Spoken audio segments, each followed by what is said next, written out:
Karen demands a new car after watching TikTok push present trend, sparking major marriage conflict. After 5 years of marriage, my wife is currently carrying our child. She emailed me a TikTok video of a woman debating the idea of a push gift on a podcast a few days ago. I originally had no idea what it meant, but when I searched it out I discovered it's essentially a thank you present to the woman bearing your child. To me this idea appeared really weird. Although your husband's gratitude for what women go through during pregnancy and childbirth is much sought for, the materialistic element stopped me. The woman on TikTok went on and on about how it's a body for a body, implying that the man should get a permanent tattoo on his lower body as well as offer her a house and a car as special gifts. Those expectations struck me as rather reasonable, a little vengeful, and overdone for my taste.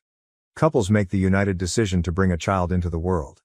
In our situation, my wife wants to be a parent too, thus she was not under pressure to be pregnant. Thinking that would be the end of it, I just answered the TikTok with laughing emojis and went on. I figured she submitted the video as satire, something like, "Oh look how ridiculous this is." I reacted to the video while she was in the other room.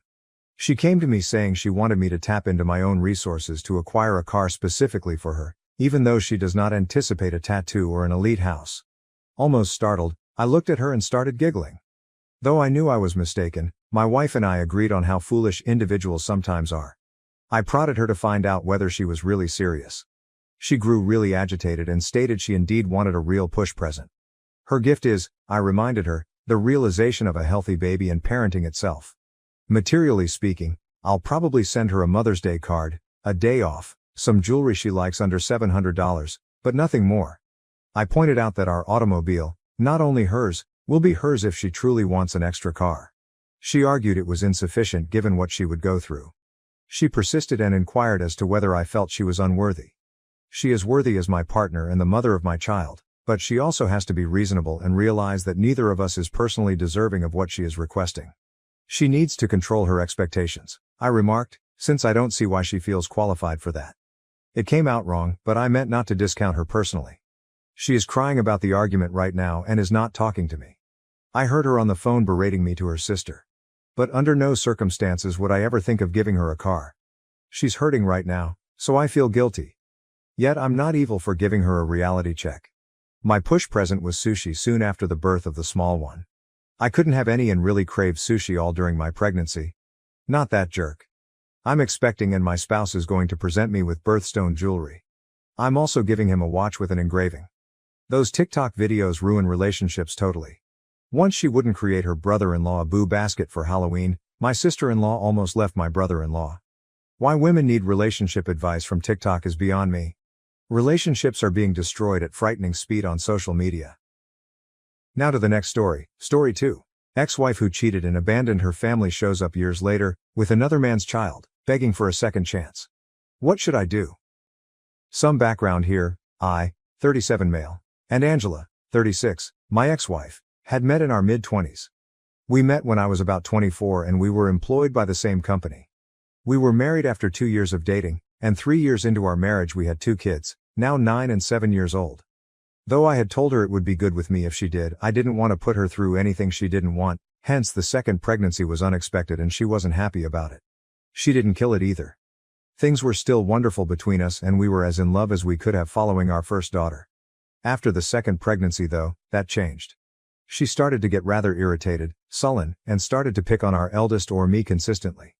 Just realizing this was due to all the hormones, I tried to reconcile with this new Angela.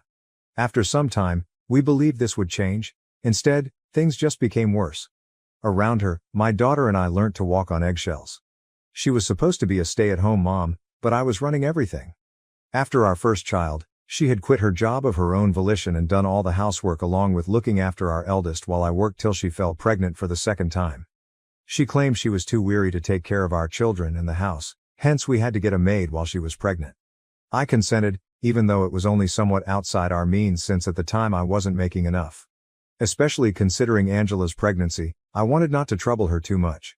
After our second daughter was born, I thought she would come back tending to the house and children throughout the day.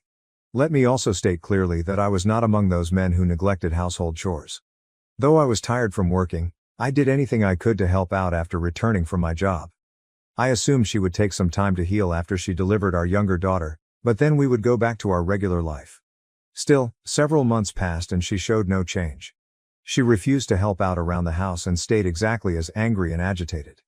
She would simply spend all day seated at home watching TV.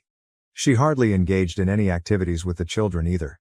She would periodically pay our neighbor to drive them to the park.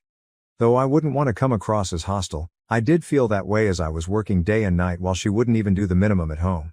Additionally, proving somewhat costly for me to pay for a maid to do all the cooking, cleaning and other domestic tasks was, along with all the other bills, I had to look after and wanted to preserve money for our daughters' futures. Angela refused to assist me in any kind, hence that was practically impossible. After around 6 months following the birth of our younger daughter, I realized we could not continue like this and had to speak with Angela. Knowing this would be a challenging conversation, so I requested my parents to watch our girls for the day. They agreed. That day, I sat Angela down and told her I realized she was fatigued with 2 pregnancies, but I needed her to assist me and coordinate with me. I told her that we were finding a maid to be too costly, and I needed her to respect her word and return to at least some of the housework so we may renegotiate and cut the housekeeper's pay to save some money. She claimed she was too busy watching the children to handle any of the housework, so she turned down the proposal right away. She also advised me to start making more instead of justifying our financial condition by pointing out her guilt. Although I attempted to persuade her I was already doing my best, if we were to make this marriage work she needed to help too. I also mentioned how, from what I knew, she simply let the children watch television with her for hours while she watched tacky reality TV, neglecting their needs. The housekeeping had remarked to me casually this as well. She flared up and accused me of spying on her through the maid, so I quickly understood that bringing this up was a big mistake. Saying she was done being pushed about by me and forced to do all the labor while I purportedly did nothing except sit at a desk for a few hours each day, she went on a rant against me. Claiming I should be the man of the house, she then chastised me for asking her to help and blamed me for not being able to pay a maid. While I was the rational one expecting her to help the house, her charges were utterly nonsensical and she was merely grabbing at straws to give the impression that her not doing anything all day was normal. We finally got into a huge argument and she labeled me a loser unable to afford to be with a woman like her. Given how terrified our eldest daughter was of her, I responded by accusing her of being a lazy cow who had already failed at being a good mother. Now she was failing as a wife too.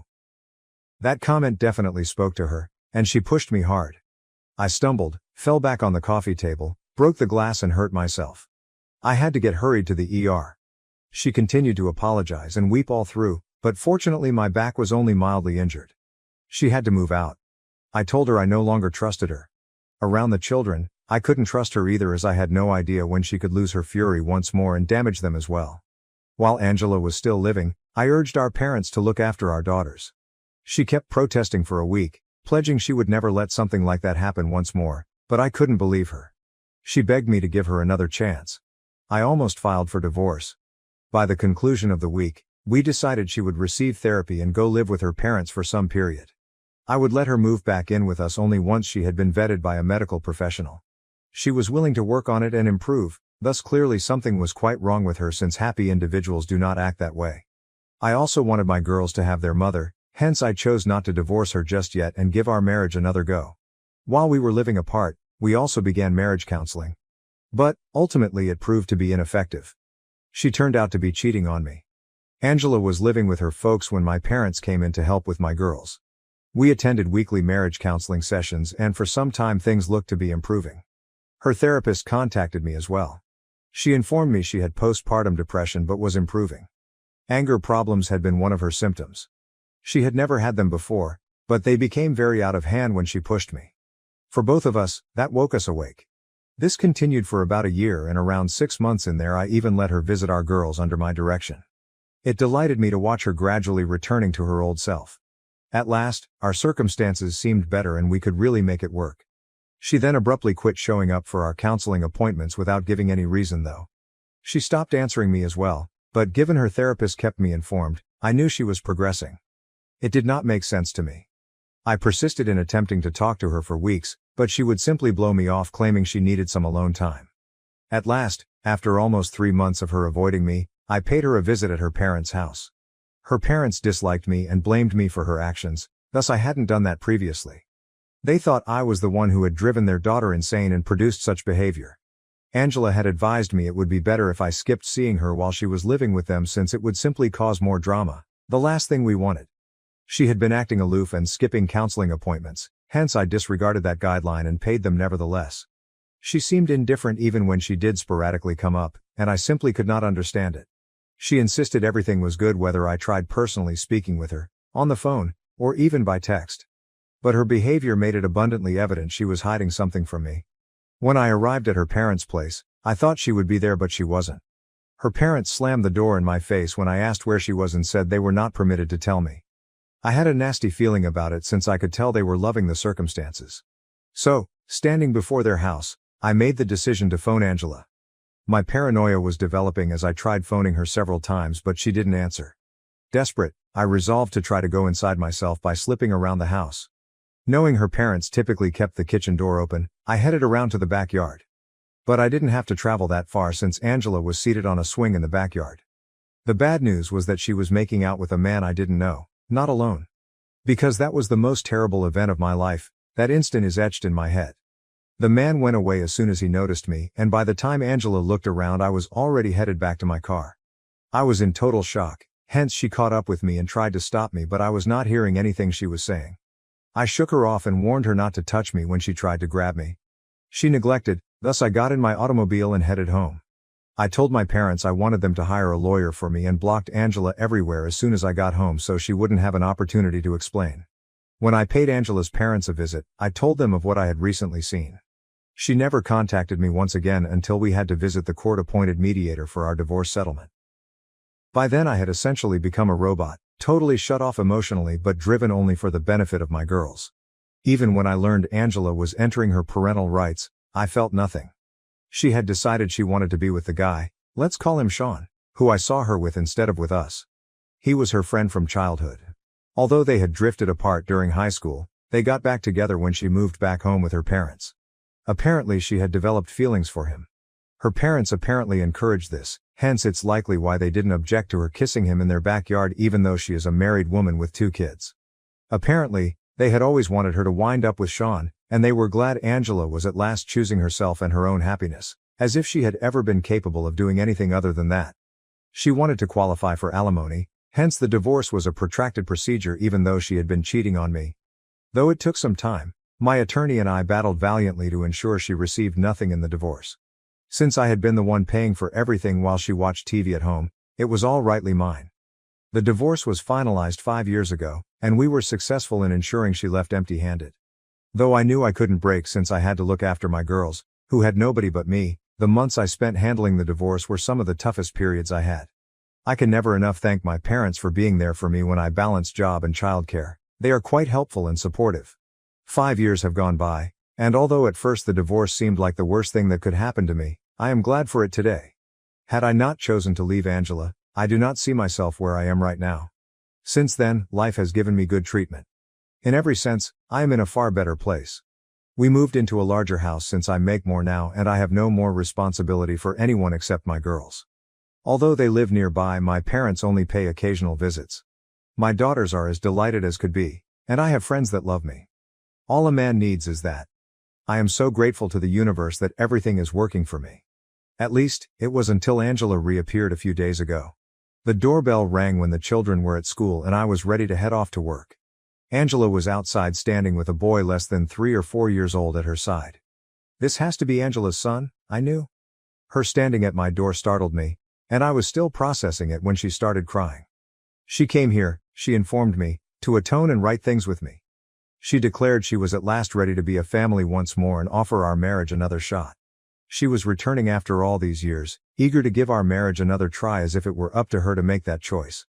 It still astounds me. I chose in a short second to shut the door and turn her away since I wanted to avoid whatever this was. I informed her earlier that this was no longer her family.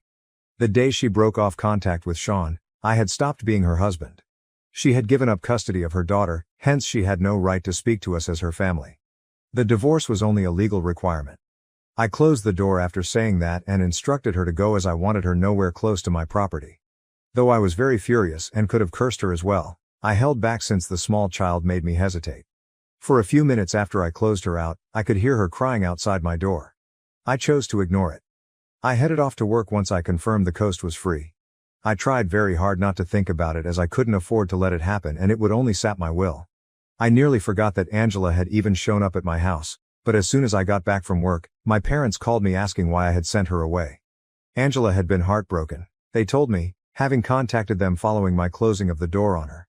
Since she was in the process of divorcing Sean and at last had an opportunity to make things right with me, my parents disclosed they were the ones who had provided her my new address and urged her to visit me. They informed me Angela had contacted them roughly 1 month ago and that this had been under development for some time. My parents thought it was about time I considered my children since my daughters deserved a mother and in their view Angela was the best mother available. They thus determined she deserved another shot and sent her my address and with guidance on what to say to me. I took great offense at them. Not even asking if I would be comfortable with it, it was not their position to pardon her or determine she deserved another shot. If the children had been home, it may have been quite dangerous, so their pulling of something like this was reckless. They denied that they had made a mistake even as I corrected them. They claimed they had an equal right to decide what was best for the girls since they had taken care of the kids and aided me during my divorce. They also said they still periodically look after them. They thought it pointless whether or not I wanted to fix things with Angela since they had influence in the situation as well. Their belief in that seemed ludicrous to me. My daughters are mine, not hers at the end of the day. Although I value my parents and will always be appreciative of what they did during the divorce, I do not believe it was their place to let Angela re-enter my life. We argued a little, but they felt that by not giving Angela another opportunity, I was the one acting selfishly. They assured me they had done their due research and she was a different woman now, deserving of living with my girls. They claimed it was offensive to consider they would endanger my girls or me even when I informed them she had signed her rights away. Being too conceited to realize that my daughters needed their mother, they said I was destroying their life. It has been a couple days now, and I do not believe I was selfish or out of line. I have given this much thought. Update 1. Angela arrived up to my home with her son approximately a week ago and lately I learned the truth about her connection with her parents. Since I'm still trying to understand it personally and I honestly find it so upsetting not even knowing where to start. How all of them have deceived me without thinking twice is unbelievable. Apparently, my parents had been in communication with Angela all along in addition to telling her my new address. After the divorce, I cut her off from my life, but they hadn't since they thought she would visit at some time. They hardly spoke. Just once a month perhaps, but that was plenty for me to feel cheated from. After Angela was handed the divorce papers, Sean had Angela sign away her rights. He had set her an ultimatum. Either keep in contact with her children and battle for custody, therefore leaving him behind, or ditch her family and establish a new life with him. According to my parents, she had had a tough decision. She chose Sean and opted to start a new family with him rather than remain with the one she already knew. Angela had contacted her parents soon after I filed for divorce to explain her circumstances and request their assistance since she still wanted to keep intimate contact with her children. She said she felt driven into a position by both Sean pushing her to completely forsake her children and me advocating for full custody with supervised visits. Her prospects of obtaining partial custody were low even if she battled for custody and opposed Sean because of the circumstances of our divorce and her history of anger management problems. Her time and money seemed wasted fighting for custody. Should she choose to battle, she had a very real risk losing Sean and custody of our girls in the end. My parents entered at that point. Angela visited with them individually and essentially begged them to let her keep contact with our girls. She asked them to be a link between her and the children, thereby helping her out. Angela understood she would lose any visitation rights once she signed away her parental rights. As their grandparents, my parents intended to take advantage of their visiting rights though. By going behind my back to let Angela meet our girls, they effectively misled me for years. Saying Angela's plight resonated with them, they explained their behavior as they couldn't, in good conscience, keep a mother apart from her children. Still, stabbing their own son in the rear seemed to have no effect on their conscience at all. They acknowledged that Angela would be invited over and allowed to spend time with them anytime I left the children off at their place. My parents would pay my daughters toys and candy to be quiet, hence they never told me they were seeing their mother. My girls would tell me they played games with their grandparents and their friend anytime I asked what they had done at their grandparents' house. I always assumed they were referring to my parents' real friends, whom I already knew, but apparently my parents had told my daughters to call their mother the friend should I ask about their day. Although I couldn't believe my girls had been lying to me. I pardoned them since Angela and my parents had obviously coerced and threatened them into silence. It's only for kids. I asked my daughters whether they had been meeting their mother behind my back once I found the truth out from my parents. They began to cry and informed me they felt they would be punished by God should they say anything, so they were unable to say anything. Angela and my dad have to have really hammered it into their minds that telling me the truth would have disastrous results. They had been so evasive and covert all along for this reason. For never asking my girls which of their parents' friends they had been seeing, I also felt like a bad father. I never would have known. It could have been someone deadly simply. But since I am receiving a restraining order against all of them, I am ending this right now. Since my parents emailed me confessing everything following our argument, I already had written evidence. They thought the email would help me to understand Angela's desperation to be a mother to her daughters while juggling her relationship with Sean. Though all it accomplished was to prove they were all lying to me and I couldn't trust anyone anymore, they believed it would make me forgive everyone involved. Angela signed away her parental rights and had to sneak about to meet the children like it was a crime, all because Sean wanted her to have no contact with her former family. Which is ironic. Originally meant to be her one true love, all of it was for nothing as they are divorcing. Though according to my parents Sean now wants nothing to do with any of them, they even had a son together. Angela didn't want to depart since their son had just begun kindergarten and she had started working again. He got a job offer and is leaving in a few months. Their arguments had been getting more intense for some time. 3 months ago, Sean told her he was done and headed off to accept the job. Though all this disclosure did was make me feel as though justice had at last been done, it was meant to make me sorry for Angela. My attorney has already advised me. The petition for restraining orders has been filed. My daughters and I have also had a decent conversation on everything. I warned them they would never see their mother or grandparents once again going forward. They seem good right now, but we are still working through it in therapy since I know this will be challenging for them. For the past 5 years, they most certainly have found it difficult. This ends immediately. Update 2. Hi everyone. I greatly appreciate all the attention and help. I truly appreciate all the wonderful blessings and messages directed towards my girls. Angela and my parents should show up in court in a few days. They have been issued restraining orders. I have blocked them on every platform, thus I have no idea how they feel about any of this. I have also advised friends not to talk to them should they try to get in touch. I have been working from home for the past few days and have added security around my place. I told the school where my girls go. I first wanted not to send the children to school for a few days, but I wanted their education not to suffer as a result. Their teachers are now monitoring them, none save me is permitted to pick them up after school. Things have so far been nice. I hope they will keep away once the restraining orders are issued. Update 3. Hello, here is a brief update. But we obtained restraining orders. Angela, my parents and Sean have to keep their distance from me and my girls for the next 5 years, else, they will suffer major penalties. The previous time I saw them, they appeared really hostile. Hence I am maintaining all the security precautions for a period since I want to avoid any risk. Regular family counseling sessions are attended by my daughters and me. I think we will make great progress in the next months. To be honest, we have already advanced really much. Right now I just want my daughters to be happy. That is all. Kindly keep forwarding us your best wishes, we really need them.